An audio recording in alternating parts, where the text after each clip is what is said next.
16절서부터 24절까지 말씀을 교독하겠습니다. 제가 한 절 읽고 여러분들이 한 절 읽고 그래서 24절까지 같이 한번 교독합니다. 16절 말씀을 제가 찾으신 줄로 알고 봉독해 드립니다. 조금 있으면 너희가 나를 보지 못하겠고 또 조금 있으면 나를 보리라 하시니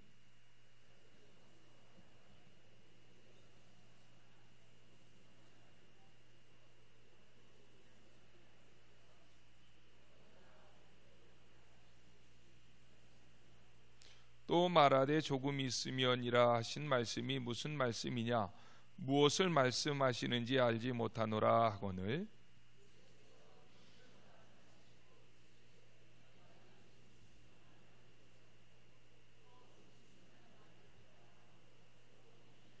내가 진실로 진실로 너희에게 이르노니 너희는 곡하고 애통하겠으나 세상은 기뻐하리라.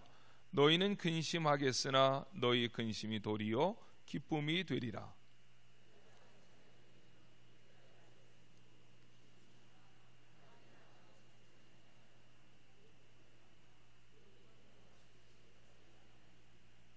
지금은 너희가 근심하나 내가 다시 너희를 보리니 너희 마음이 기쁠 것이요 너희 기쁨을 빼앗을 자가 없으리라.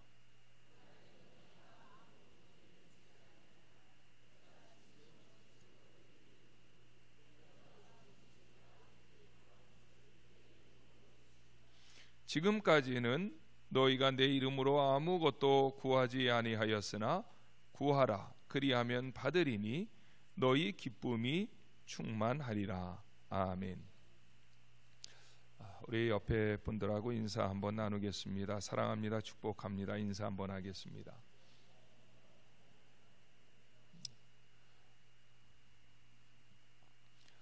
지난 8월 2일부터 9일까지 캄보디아의 그 시아누쿠빌 지역에 있는 빠떼랑이라고 하는 저희 안천교회가 그곳에 유치원, 초등학교, 앞으로 중학교까지 세울 계획으로 인가까지 다 받아놨고 그 학교 캠퍼스 내에 예배당을 또 지어서 빠떼랑 안천 교회를 저희들이 세웠는데 그곳에 가서 일주일 동안 여름 성경학교 또 임용 봉사 또 지역 전도 이런 사역들을 잘 감당하고 돌아왔습니다. 그리고 우리 안천교회에서 캄보디아로 파송되어서 사역하고 계신 곽기호 김선자 선교사님 사역하시는 까뜨마이 섬이라고 하는 그곳에 가서도 하나님의 복음을 저희들이 증거했습니다. 한국에서 24명이 갔고 그리고 그 캄보디아에서 김선자 선교사님 또 곽기호 선교사님 두 분이 합류해서 26명이 선교 사역을 감당하고 돌아왔습니다. 물론 뭐 크게 이렇게 다치거나 아픈 사람들은 없었습니다. 현지 아이들하고 축구하다가 예본이가 다리가 삐끗했고 그리고 저희들이 오는 날 캄보디아 푸놈펜에 있는 포첸턴 공항에서 저녁 식사를 했는데 조금 이 식사가 덜 좋았던 것 같아요. 그래서 배가 아파서 설사하는 사람들이 몇 사람이 있었는데 그래서 저도 그 돌아오는 길에 저녁 식사를 공항에서 한 게 탈이 나가지고 한국에 와서도 좀 많이 힘들었고 고생을 했지만 지금은 이제 거의 다 나아가는 상황입니다. 하여튼 3일 토요일날 주일날 월요일날 성경학교가 있었고 금요일날은 우리가 이제 가서 준비 작업을 했는데 이미 준비 작업하는 날서부터 성경학교를 하는 날이라고 봐야 돼요. 우리가 그 동네에 딱 떴다 그러면 애들이 막 한 200명 300명이 금방 이렇게 몰려듭니다. 그래서 금요일 날은 특별한 프로그램이 없었지만 애들하고 같이 놀아주고 찬양하고 이렇게 하면서 금요일서부터 시작되었다, 이렇게 볼 수가 있는데요. 해마다 다녀와서 우리가 단기 선교 보고를 합니다. 그래서 오늘 오후 예배 때에 자세하게 파워포인트도 준비되어 있고 또 간증자도 준비되어 있고, 그래서 오후 말씀 예배 후에 단기 선교를 보고해 드리겠지만, 해마다 가서 참 많은 것들을 느끼고 오게 되어집니다. 느끼고 오는 것 가운데 하나는 우리가 만나는 아이들이 영적으로도 그렇고 육체적으로도 그렇고 무럭무럭 성장하고 있다는 것입니다. 저희들이 벌써 간지 5년이 넘었거든요, 매년. 그런데 첫 해 갔을 때 달랐고, 둘째 해 갔을 때 달랐고, 셋째 해 갔을 때 달랐고, 올해 가보니까 거의 아이들의 수준이 이제 한국 아이들 수준하고 비슷해졌습니다. 처음에 우리가 갔을 때에는 정말 아이들이 지저분했고, 막 머리를 감겨주면 이가 막 뚝뚝 떨어졌고, 정말 아이들 옆에 이렇게 가까이 가기가 쉽지 않은 그런 상황이었는데, 저희 안천교회가 해마다 가서 옷을 나누어주고, 비누 나누어주고, 샴푸 나누어주고, 치약 칫솔 나누어주고, 그래서 몸을 닦는 법, 칫솔질하는 법, 이런 것들 교육하고, 하여튼 또 동네 다니면서 청소하고, 정말 운동장에 휴지 하나라도 있으면 항상 선교 팀들이 먼저 가서 줍고, 그런데 그것을 아이들이 이제는 배워서 아이들 가운데에는 무엇을 줘도 그것을 갖다가 이렇게 땅바닥에 그냥 버리는 아이들도 없고, 또 다니다가 지저분한 것이 있으면 자기들이 주워가지고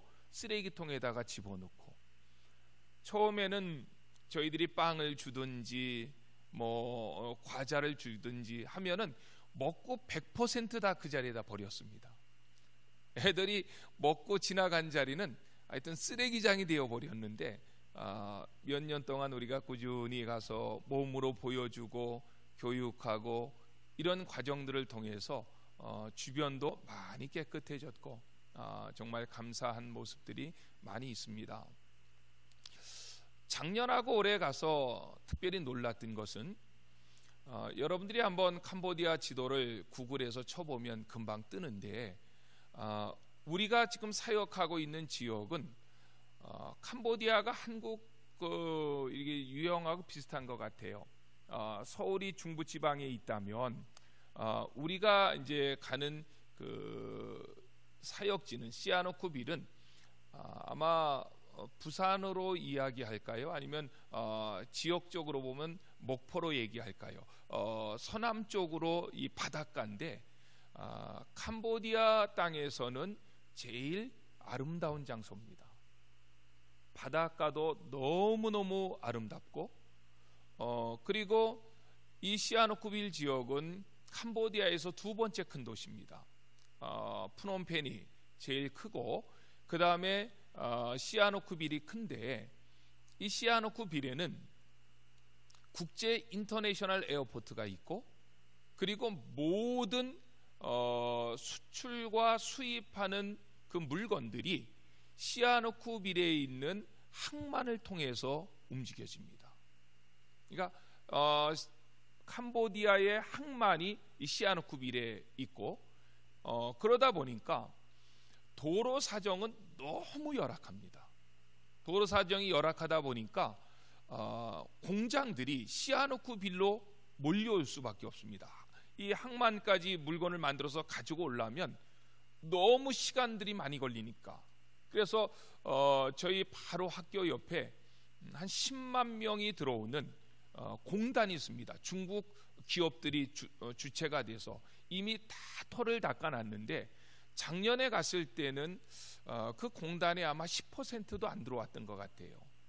그런데 올해는, 저는 올해 시간이 없어서 거긴 못 가봤는데, 갔다 오신 분들 이야기 들어보면 아마 60% 이상 이 공장들이 벌써 들어왔다고 합니다. 그 공단에. 그리고 이제 우리 각기호 선교사님, 김선자 선교사님을 통해서 들은 이야기인데, 그 바닷가가 아름답고 항만이 있고 공항이 있고 또 이렇게 산도 이렇게 있고 그러다 보니까 중국 사람들이 거기에 집중 투자를 해가지고 중국 사람들이 30만 명이 온다고 합니다. 그 시아누쿠빌의 현지 주민은 13만 명인데 중국 사람들이 지금 30만 명이 들어올 채비를 차리고 있는데 그 증거가 나타납니다. 바닷가를 중심으로 해서 20, 30층 되는 지금 호텔들이 한두 개가 들어서는 게 아닙니다. 호텔들이 그 바닷가를 중심으로 해서 쫙 들어서고 있는데, 그래서 라이프 대학은 원래 이제 그 바닷가에서 좀 떨어진 산 중턱에 대학이 있는데, 그래서 그 산에서 산 중턱에서 라이프 대학 캠퍼스에서 이렇게 시아누쿠빌 시내를 내다보면 바닷가까지 한눈에 쫙 보였습니다. 그런데 지금은 바닷가 근처에다가 호텔들을 짓고 카지노를 짓기 때문에 바닷가가 보이지 않습니다. 그만큼 건축의 붐이 완전히 일어났고, 그래서 작년 물가에 비해서 한 10배 정도 올랐다고 합니다. 선교사님 한 분이 그 시아누쿠빌에서 사역을 하면서 그 현지 사람의 집을 얻어가지고 사역을 했는데 매달 180불의 US 달러지요. 렌트비를 냈는데 어느 날 와서 1,800불을 내라, 한 달에. 그래서 이 선교사님이 이 캄보디아 사역을 포기하고 다른 지역으로 옮겨서 사역할까, 한국으로 들어올까 하다가 우리 라이프 대학에는 기숙사가 많이 있고 선교사님들이 한 70가정이 머물고 있습니다. 거기에 대학이니까 학생들이 2,600명 정도 있고 9월 달 정도 되면 500명 정도가 더 온답니다. 그래서 3,000명이 넘는 학생들이 이렇게 공부하는 지역이니까 거긴 기숙사도 있어서 그 선교사님이 아마 구청장님에게 의뢰를 해서 여기서는 그 돈 가지고 도저히 살 수 없으니까 학교 기숙사를 좀 하나 달라 해가지고 기숙사에 들어와서 사시는 선교사님도 있다라고 하는 이야기도 들었습니다. 저희들이 마지막 날, 선교 마지막 날에는 하와이 비치라고 굉장히 아름다운 비치에서 바베큐 파티를 했습니다. 근데 바베큐 파티를 할 때 이제 그 팔각정 같은 거를 얻어야 돼요. 그래야 거기서 바베큐 세팅도 하고 또 옷도 갈아입고 비가 오면 그 밑에 피하기도 하고. 그런데 해마다 저희들이 거기서 하면서 그 팔각정 하나를 얻는데 US 20불을 줬습니다. 그게 몇 년째 그렇게 20불을 주고 얻어서 바베큐 파티를 했는데 올해는 하나를 얻는데 200불을 요청했습니다. 거기에서. 그러니까 두 개를 얻으면 400불이기 때문에 우리는 거기서는 아무리 장소가 좋아도 할 수 없다 해가지고 바베큐 파티 하는 데를 다른 장소로 우리가 옮겼던 그런 기억도 있습니다. 참 감사했던 것은 교회가 힘들고 어려울 때에 땅을 사고 거기에 건물을 지었는데 우리가 작년에 중학교 과정까지 더 하자 해가지고 약 840평의 땅을 34,000불을 주고 샀습니다. 원래 한 800여 평 있었고 그거 가지고 중학교 과정까지 하기는 비좁아서 땅을 옆에다가 840평 정도를 더 샀습니다. 34,000불을 주고 샀는데 그때만 해도 그 34,000불이 이게 적은 돈이 아닌데 어떻게 그 캄보디아 땅의 땅값이 이렇게 비싸냐 하면서도 우리는 학교를 해야 되는 상황이니까 어쩔 수 없이 그 땅을 샀습니다. 그런데 지금 그 땅값은 5배 정도 올랐습니다. 그러니까 12만 불, 13만 불 정도를 줘야 그 땅을 산다고 합니다. 그래서 참 어려운 상황에서 우리가 약 땅을 1,600평, 1,700평 정도 확보를 했고 거기다가 건물을 지었는데 우리가 건물을 2층으로 졌지요. 1층에 클래스 4개를 졌고 2층에 클래스 4개를 갖다가 했는데 그때 건물을 지을 때만 해도 8클래스를 지을 때에 한 8천만 원 정도 들었습니다. 그런데 지금 8개의 클래스를 더 짓겠다고 우리가 생각하고 거기에서 좀 견적서를 좀 달라 라고 했더니 8개의 교실을 짓는데 23만 불의 견적서가 나왔습니다. 그래서 물가가 올라도 이렇게 올랐나. 1년 사이에 보통 하여튼 건축 붐이 일어나서 건축을 하는 기술자들을 구하는 것은 하늘의 별따기입니다. 이렇게 조그만 학교 같은 데 와서 건물 짓는 거는 오지를 않으려고 그랬는데요. 왜냐하면 큰 대형 호텔을 짓는데 거기 가서 일을 하면 아무래도 대우도 좋고 그 일을 오랫동안 할 수 있잖아요. 우리는 뭐 기껏해 한두 달 지면 되지만 호텔 같은 거는 1년 2년을 져야 되니까.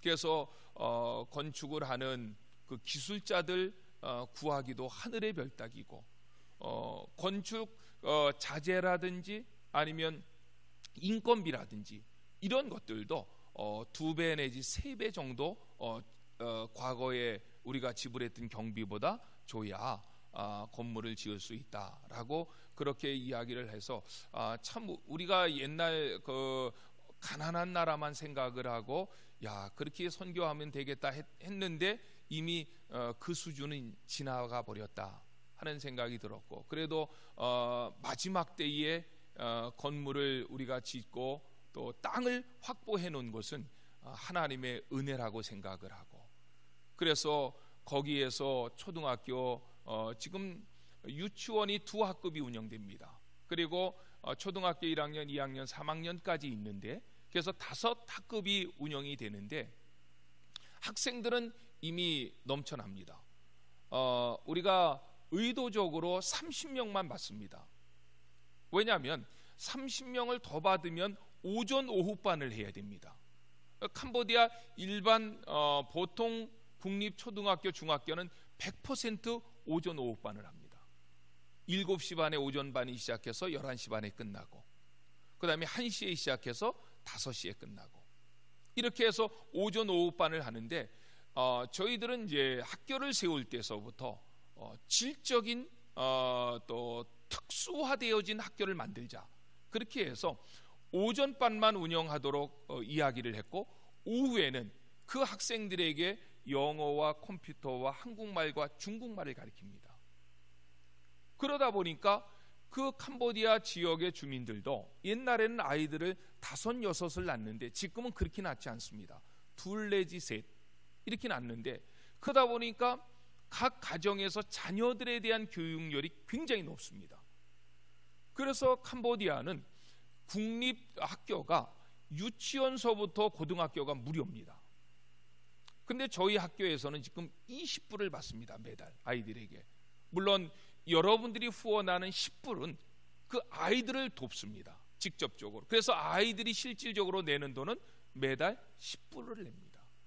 우리가 여기서 10불을 지원하기 때문에.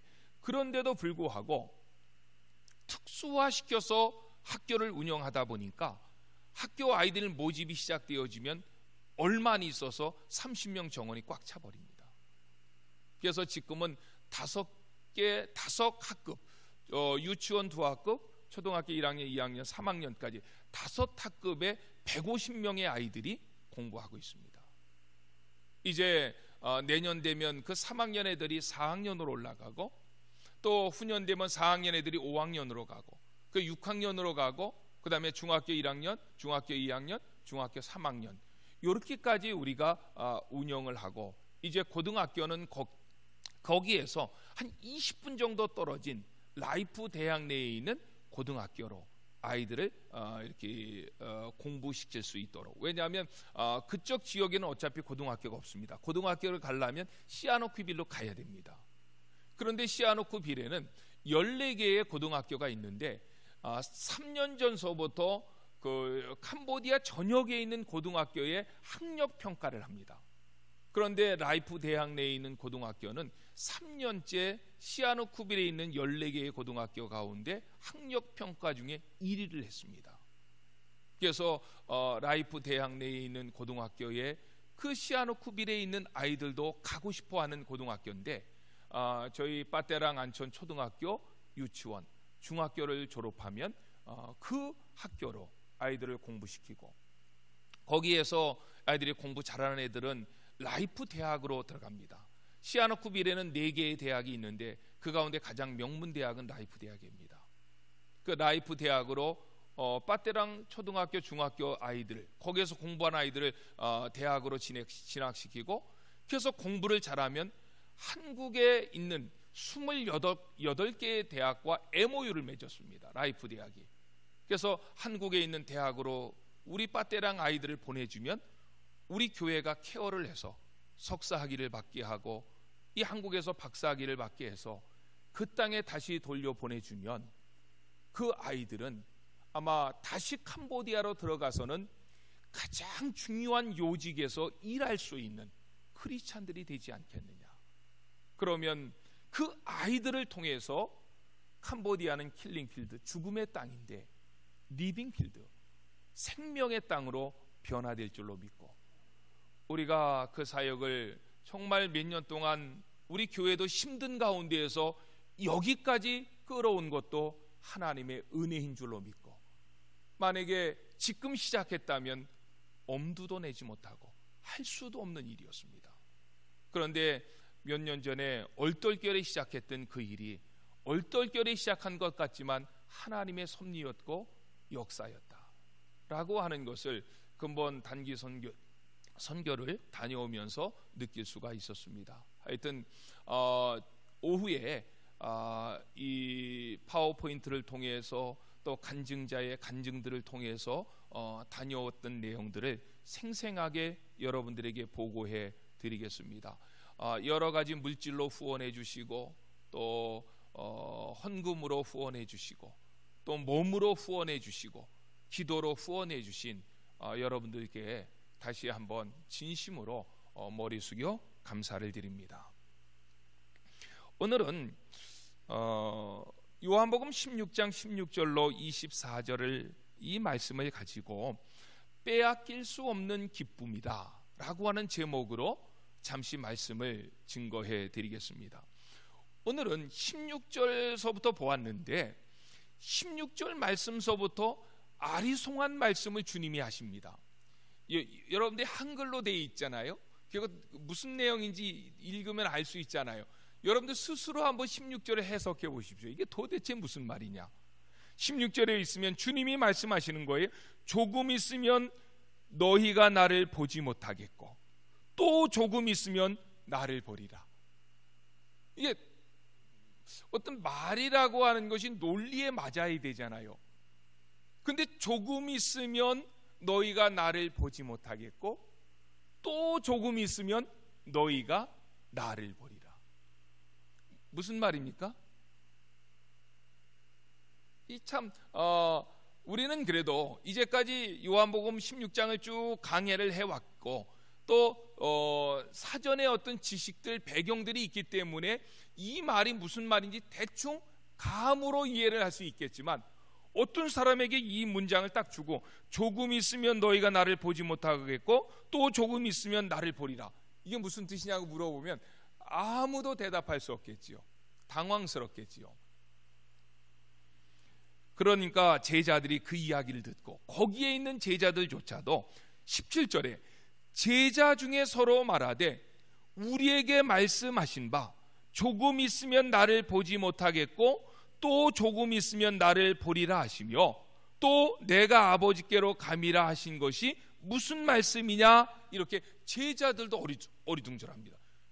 이게 좀 문어체로 썼기 때문에 이렇게 썼지만 그냥 구어체로 얘기한다면 이게 뭔 말이야 이렇게 쓸 거죠. 무슨 말인지 하나도 모르겠네. 아마 이런 표현으로 이 본문의 내용을 17절을 이해해도 좋을 것 같습니다. 그러니까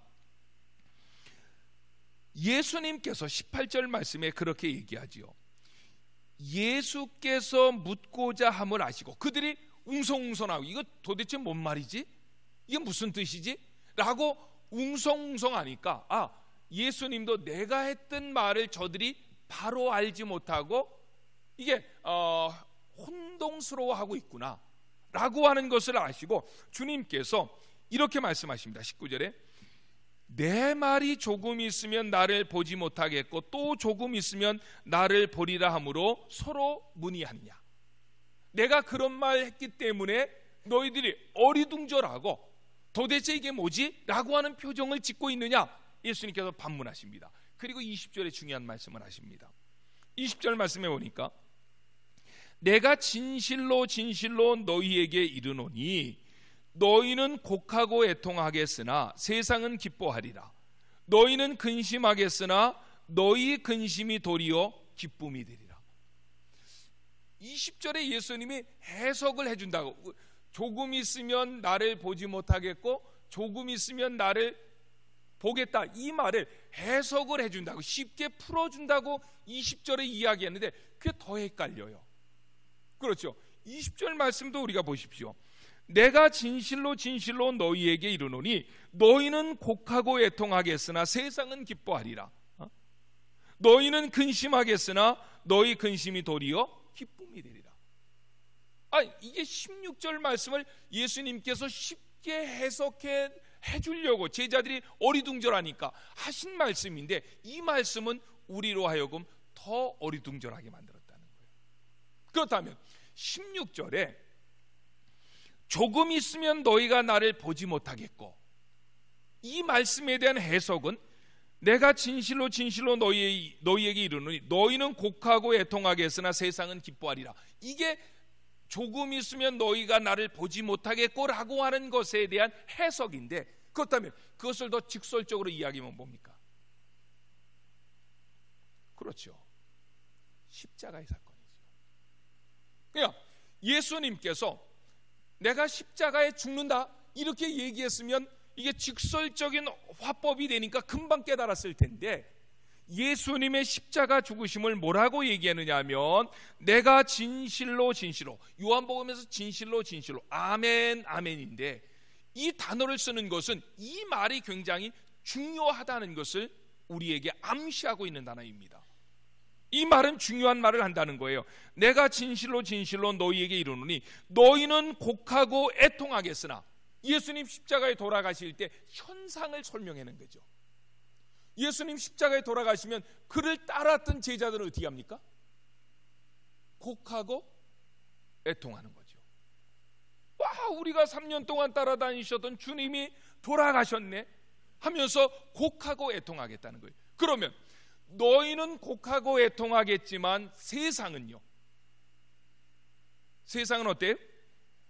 세상은 여기 보니까 기뻐하리라. 왜냐하면 세상 사람들에게 있어서 예수는 눈에 가시 같은 존재였는데, 그 예수가 십자가에 죽으니까 세상은 어떻게 된다고요? 기뻐하겠다는 거예요. 그런데 20절 하반절 말씀이 정말 우리에게 중요합니다. 20절 하반절에 뭐라고 했냐면 세상은 기뻐하리라 이렇게 얘기했는데, 너희는 근심하겠으나, 그러니까 십자가의 사건이 너희에게는 뭐를 가져다 주냐면 근심과 걱정을 가져다 준다는 거예요. 그런데 20절 하반절에 있는 그 한 단어가 중요합니다. 그러나 너희는 근심하겠으나 너희 근심이 도리어 뭐가 된다고요? 기쁨이 된다는 거예요.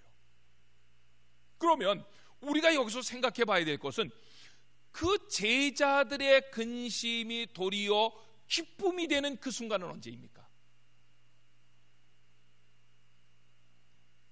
이 20절 말씀이 우리는 이미 성경을 공부하고 배경을 알고 있기 때문에 하나의 큰 그림으로 볼 수 있는데, 제자들의 근심이 변하여서 도리어 기쁨이 될 때는 언제입니까?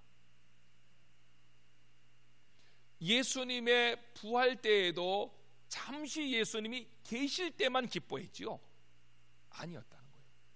승천할 때도 마찬가지였다는 거예요. 그런데 그 제자들, 근심했던 제자들에게 근심이 변하여서 기쁨이 되어지는 그 순간은 어느 때냐? 보혜사가 오실 때라는 거예요. 그래서 요한복음 16장 전체는 제가 여러 차례 이야기했지만 보혜사 성령에 대한 이야기로 제자들을 지금 위로하고 있는 부분이죠. 그렇다면 우리가 그렇게 얘기할 수 있죠.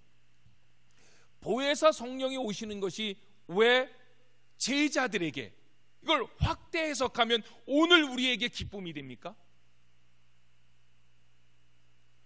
보혜사 성령 그분은 예수님과 본질적으로 능력에 있어서 동일하신 분인데, 그분이 육체로 오지 아니하고 뭐로 왔다고요? 영으로 왔다는 거예요. 그래서 보혜사 성령이 오심으로 말미암아 우리에게 무슨 역사가 벌어지냐면 임마누엘의 역사가 벌어진다. 보혜사 성령이 영으로 오셨기 때문에 그 영으로 오신 보혜사 성령이 우리와 함께 하심으로, 고린도서 3장 16절에도 말씀하셨잖아요. 성령이 너희 안에 있기 때문에 너희가 성전인 것을 너희가 알지 못하느냐.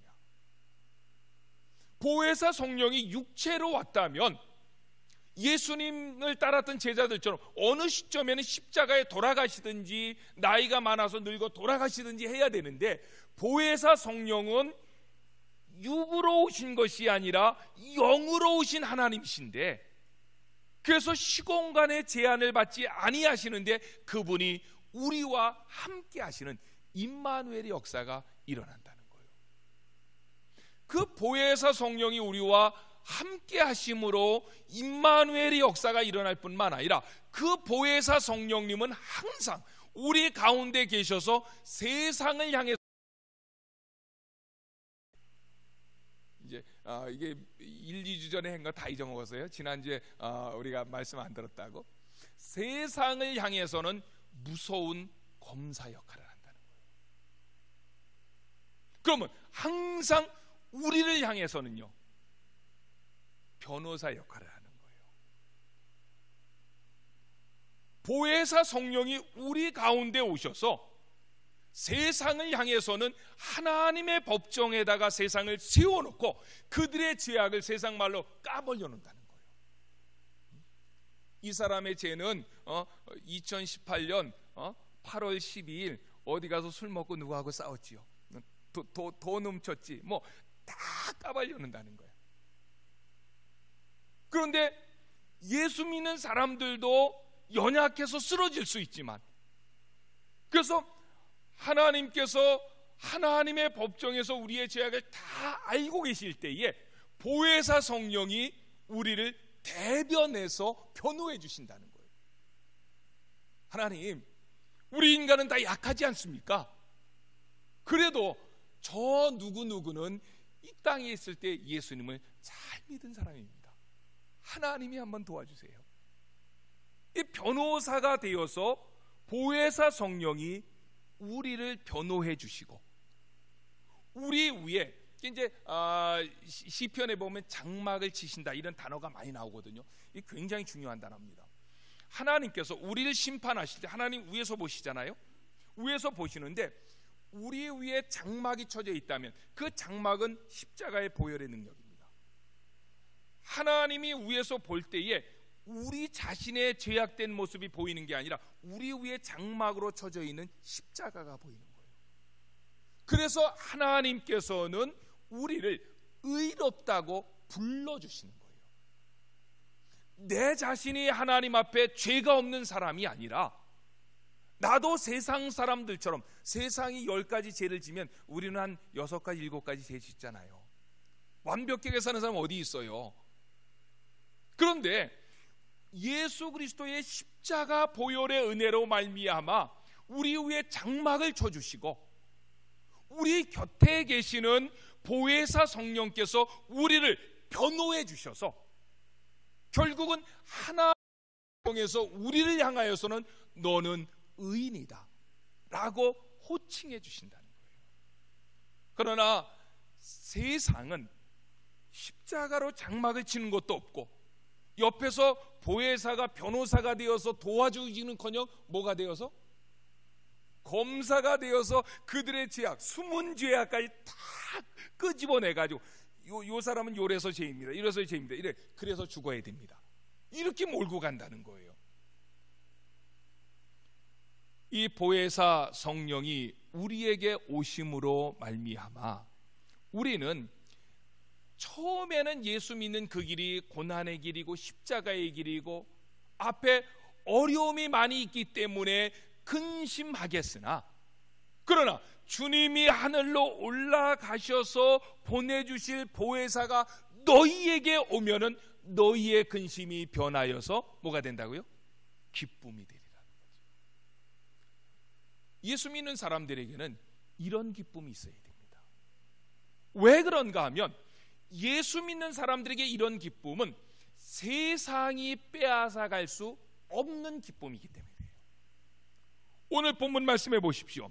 본문 말씀에 뭐라고 얘기하면 22절에 지금은 너희가 근심하나 내가 다시 너희를 보리니 너희 마음이 기쁠 것이요 너희 기쁨을 빼앗을 자가 없으리라.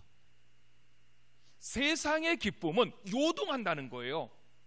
여러분들 결혼하는 남녀 결혼식 날 얼마나 좋아요? 근데 그 기쁨이 항상 가요? 이제 뭐 밥그릇 날아가고 한번 싸움하는 날에 이제 와장창 깨지는 거죠. 아이가 명문대학에 들어갔어요. 얼마나 집안에서 기쁘겠어요. 근데 그 기쁨이 항상 가요? 안 그래요. 세상의 기쁨은 우리의 기쁨을 빼앗아갈 자가 있다는 거예요. 그런데 예수 그리스도를 믿음으로 말미암아 믿는 자 가운데 보혜사 성령이 오셔서 주시는 그 기쁨은 세상이 빼앗아갈 수 없느니라. 주님은 우리에게 약속하셨다는 거예요. 예수 믿는 사람들은 이 기쁨이 있어야 돼요. 억지로 신앙생활하는 사람은요 하다가 반드시 그 사람은 포기합니다. 억지로 하는 사람은. 그러나 세상이 빼앗아갈 수 없는 기쁨, 세상이 어찌할 수 없는 그 기쁨을 맛본 사람의 그 신앙은 사탄은 도저히 건들 수도 없고 빼앗아갈 수도 없다는 것입니다. 한국이 36년 동안 일본 압제하에 있었을 때에 1945년 8월 15일 날 광복이 일어났을 때 얼마나 기뻤습니까?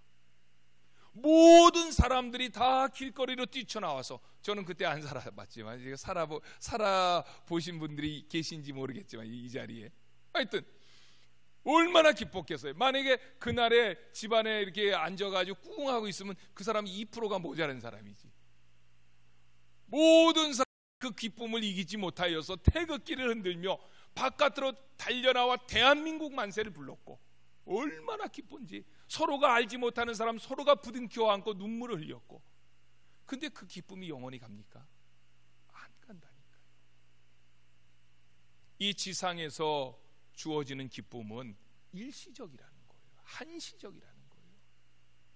사탄이 그것을 빼앗아갈 수 있다는 것입니다.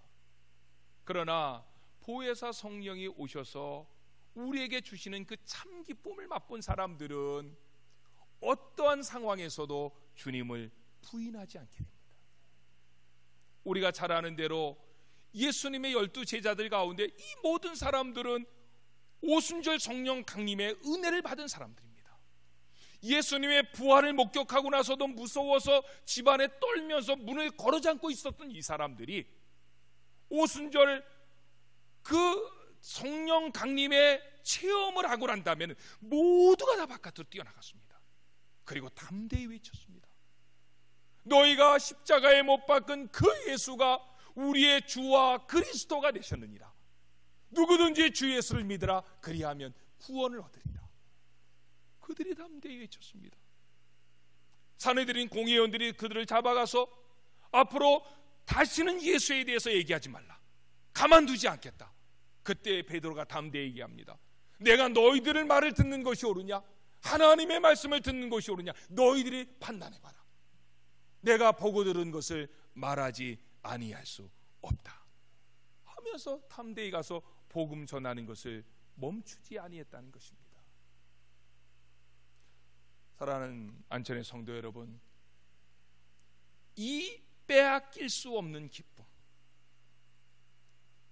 세상이 어찌할 수 없는 이 기쁨을 여러분들이 꼭 맛보시기를 소원합니다. 그래야 신앙이 그때서부터 시작되는 겁니다. 부모 밑에서 교회 다녔고, 어려서부터 교회 다녔고, 그래서 율법적으로 교회 다니고 불행한 겁니다. 정말 성령이 주시는 그 기쁨이 뭔지, 그 감격이 뭔지, 내가 하나님의 자녀가 되었고 하나님 나라의 백성이 되었다는 이 감격이 얼마나 크고 놀라운지를 몸소 체험하지 아니하면 억지로는 신앙은 안 된다는 거예요. 그렇다면 이러한 기쁨을 잃어버리지 아니하고 주님 앞에 서는 그날까지 간직할 수 있는 비결이 뭘까요? 한 번은 다 그런 기쁨이 있었을 거예요. 그러니까 오늘 저기 집에서 에어컨 켜고 이렇게 TV 안 보고 산으로 들러 안 가시고 교회에 왔겠지요. 한 번은 이런 기쁨이 누구에게는 있었을 거라고요.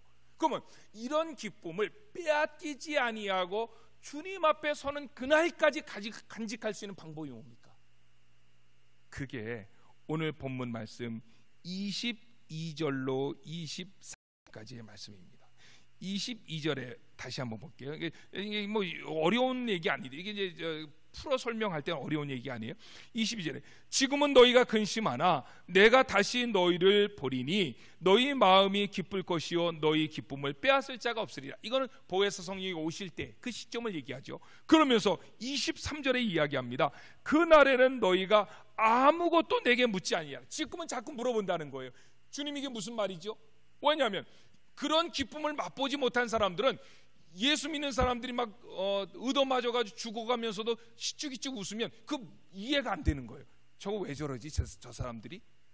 그런데 정말 그 기쁨을 맛본 사람들은 다시 묻지 않는다는 거예요. 23절에 그 내용이죠. 그날에는 너희가 아무것도 내게 묻지 아니하리라. 내가 진실로 너희에게 이르노니. 이것도 중요한 말을 하기 때문에 진실을 두 번 쓴 거예요. 진실로 너희에게 이르노니 너희가 무엇이든지 아버지께 구하는 것은 내 이름으로 주시리라. 지금까지는 너희가 내 이름으로 아무것도 구하지 아니하였으나 구하라. 그리하면 받으리라. 너희 기쁨이 충만하리라. 자, 그 기쁨이 주님 앞에 서는 그날까지 빼앗기지 아니하고 사그라지지 아니하고 끝까지 가져갈 수 있는 비결이 뭡니까? 구하라. 24절 말씀이 구하라 그리하면 받으리니 너희 기쁨이 충만하리라. 구하라라고 하는 것은 원인이라면 그 원인의 결과는 뭡니까? 구하는 게 원인이라면 기쁨을 충만히 받는다는 것이죠. 그러면 구한다는 것이 꼭 기도한다는 의미입니까? 그게 아니고 주님 안에 계속 머물러 있으라는 거예요.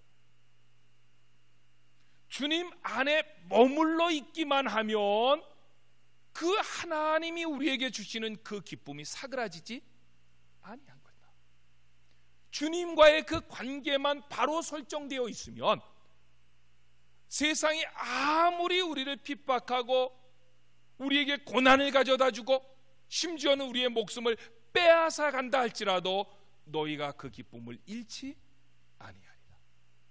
그래서 베드로도 도마도 야고보도 순교를 하면서 그는 담대할 수가 있었던 거죠. 나는 한낱 죄인에 불과한데 어떻게 내가 예수님과 똑같은 모습으로 죽일 수 있느냐? 너희들이 나를 죽일 수 있지만 나를 십자가에 거꾸로 매달아달라. 베드로가 그렇지 않았습니까? 우리가 잘 아는, 제가 순교당하신 분들, 이런 분들의 열전을 쓴 것 가운데 속사도 교부 가운데 한 사람이었던 폴리갑의 그 교훈을 듣고 참 제가 감동을 많이 받습니다. 폴리갑은 우리가 잘 아는 대로 서머나 교회의 감독이었습니다. 그 당시 이 서머나 교회는 그 교회가 이렇게 이제 커갔던 교회가 그 시대를 리더해 나갔던 그 시대를 보면 처음엔 예루살렘이었죠. 그 예루살렘에서 교회가 전 세계 교회를 이끌어 나갔었는데 그것이 어디로 가냐면 우리가 잘 아는 대로 바울이 복음을 전했고 또 요한이 가서 복음을 전했던 지역으로 갑니다. 거기가 어디죠? 바울이 복음을 전했고 복음을 전해서 교회를 세웠고 사도 요한이 가서 사역했던 에베소로 갑니다. 그러니까 예루살렘에서 에베소로 그게 갔다가 또 그 에베소로 갔던 교회의 주도권이 안디옥으로 넘어갑니다. 안디옥으로 넘어갔던 그 주도권이 속사도 그 교부 시대에는 서머나 쪽으로 갑니다. 그런데 그 서머나의 교회의 감독을 맡고 있었던 사람이 폴리캅입니다. 이 폴리캅이 서머나 교회의 감독이 되었을 때 1155년이라 그래요. 그때가 155년에 순교를 당하는데, 그 순교하는 모습이 너무 장엄하기 때문에 순교하는 모습을 글로 써서 그 폴리갑의 순교사화라고 하는 책이 지금 남아 있습니다. 그 순교사화라고 하는 책을 읽어보면 그때의 그 로마 총독이 그 폴리갑을 한번 신앙을 부인하게 해보려고, 그 당시 폴리갑은 서머나 교회 감독으로서 온 지역 사람들의 존경을 받았거든요. 근데 기독교를 아무리 박해해도 기독교가 사그라지지 않으니까 대장 하나를 잡아가지고 족쳐가지고 부인하게 하면 그를 따르는 사람들이 다 무너질 것이다 해가지고 폴리갑을 이제 잡아서 세웠습니다. 근데 폴리갑이 그 로마의 그 군인들조차도 폴리갑을 존경했다 그래요. 그러니까 폴리갑에게서 이렇게 얘기합니다. 이제 당신의 나이를 생각하시오. 당신도 나이가 많이 들었는데 또 어떻게 고난을 받겠느냐, 어떻게 감옥에 들어가서 매를 맞겠느냐. 당신의 나이를 생각을 하시고 그리고 그리스도를 한 번만 모른다고 그렇게 얘기하시오. 저주는 하지 않아도 되니까 나는 그리스도를 모르고 이렇게 한 번만 얘기하면 황제의 명을 내가 걸고 당신을 보호해주고 당신의 노년의 삶을 책임져 주겠소. 그럴 때에 폴리갑이 그렇게 얘기했다고 합니다. 나는 86년 동안 나를 구원하신 그분을 나의 왕으로 섬겼어. 그런데 그분은 나를 한 번도 홀대한 적이 없었고, 그분은 나를 한 번도 모른다고 한 적이 없었는데, 내 나이 86살인데 얼마나 더 살겠다고 86년 동안 나를 한 번도 변함없는 사랑으로 이끌어 주신 그분을 배신하겠소. 그러면서 이 폴리갑이 그 나무 위에 이제 십자가를 이렇게 해가지고 거기에서 불을 갖다 지펴가지고 화형을 당하는데, 그래서 화형을 당할 때에 로마 군병들이 다시 한번 이야기합니다. 당신이 이 불에 타 죽는 게 얼마나 고통스러운지 아느냐. 그때 폴리갑이 이야기했다고 합니다. 당신들이 회개해야 됩니다. 만약에 당신들이 회개하지 아니하고 죽음을 맞이하게 되면 당신들은 이 불보다 더 뜨거운 100배나 더 뜨거운 영원한 지옥에서 평생을 살아야 됩니다. 이 불이 나를 몇 분 후면 태워서 죽일 수는 있지만 나는 죽으면 하나님이 예비하신 그 나라 천국으로 들어갈 것입니다 라고 하면서 마지막까지 그리스도의 복음을 그들에게 증거하며 나중에 불에 탈 때는 찬송을 부르면서 기쁨으로 그 마지막 생명을 하나님 앞에 드렸다. 그것이 순교사화라고 하는 책에 아직도 생생하게 남아있다고 합니다. 사랑하는 성도 여러분, 저는 이 세상에서 주는 기쁨도 많이 있다고 봐요. 돈이 주는 기쁨도 있고, 맛있는 음식이 주는 기쁨이 있고, 이것저것 아름다운 여행지를 돌아다니면서 느낄 수 있는 기쁨이 있지만, 그러나 그러한 기쁨들은 일시적인 것이고 흔들릴 수 있는 것이고 세상이 빼앗아갈 수 있는 것이지만, 우리가 예수 그리스도를 나의 구조로 믿고 우리 가운데 보혜사 성령이 내주하셔서 우리에게 주시는 기쁨은 세상이 빼앗을 수 없는, 세상이 어찌할 수 없는 참된 기쁨인 줄로 믿습니다. 그 기쁨을 가지고 오늘의 신앙을 살아가시는 저와 여러분들이 되시기를 주의 이름으로 축원합니다. 기도합시다. 오늘 우리에게 주셨던 말씀, 저는 오늘 본문 말씀을 통해서